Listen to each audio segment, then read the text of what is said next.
వచ్చిందో, దేని గురించి నువ్వు తీసుకొచ్చావు నా కొడుకుని, మిగతా వాళ్ళు ఎవరన్నారు అది నువ్వు చూసుకో.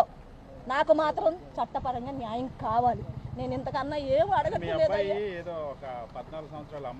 ఇవన్నీ ఎందుకు అదో చచ్చిపోయి ఎక్కడో ఉండాలి మీద అమ్మాయి కూడా చెప్పిందిగా మొన్న, రేపు చేస్తే ఊరుకుంటానికి బయట వీళ్ళు కోర్టులో ఎందుకున్నాయి వదిలేయటానికి, చేయలేదని చెప్పి నేను చెప్పకూడదు, నేను వాళ్ళ విషయం ఎత్తకూడదు. ఏ మాత్రం న్యాయం అన్యాయం ఉంటే సరిగ్గా విచారించి ఆ మాట తీసుకోమని చెప్పి నేను బాధపడను. నీకు నా కొడుకు ఫ్యాన్సే, నీకులా నీ వెనకాల ఎవరు ఏనాడు తిరగలా నా కొడుకు, తిరిగిన వాళ్ళు వెనకాల కూడా తిరగలే. ఎక్కడో బతికేవాడిని తీసుకొచ్చి ఇలా పనిచేశాడని బాధతో మాట్లాడుతున్నానే కానీ ఇంకో వేరే విషయం కాదయ్యా. నాకు అసలు ఏం వద్దు, మీరు అందరూ దయచేసి నాకు ఇంత బూడి తిప్పించండి, నేను కార్యక్రమం చేసుకుంటా. అమ్మాయి అయ్యా రాజేశ్వరి ఈ కేసు గురించి మీతో అందరితో వీడియో మాట్లాడింది, మరి మళ్ళీ మీరు అడగటం న్యాయం అయ్యా?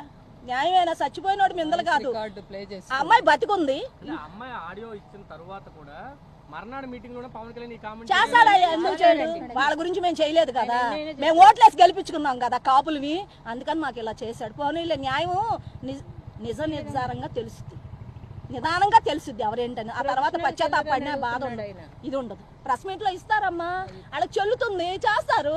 ఇంతవరకు తీసుకొచ్చి నాకు నా పిల్లోడు బూడిదేవలా, సరే ఇది పట్టించుకోవాలా, అక్కడ తిప్పుతున్నారు ఇక్కడ తిప్పుతున్నారు, వాళ్ళు కూడా అందరు మాయా చేస్తున్నారు.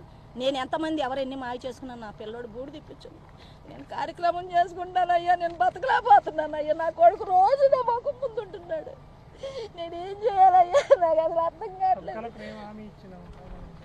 మళ్ళీ పిలుస్తానన్నారయ్యా.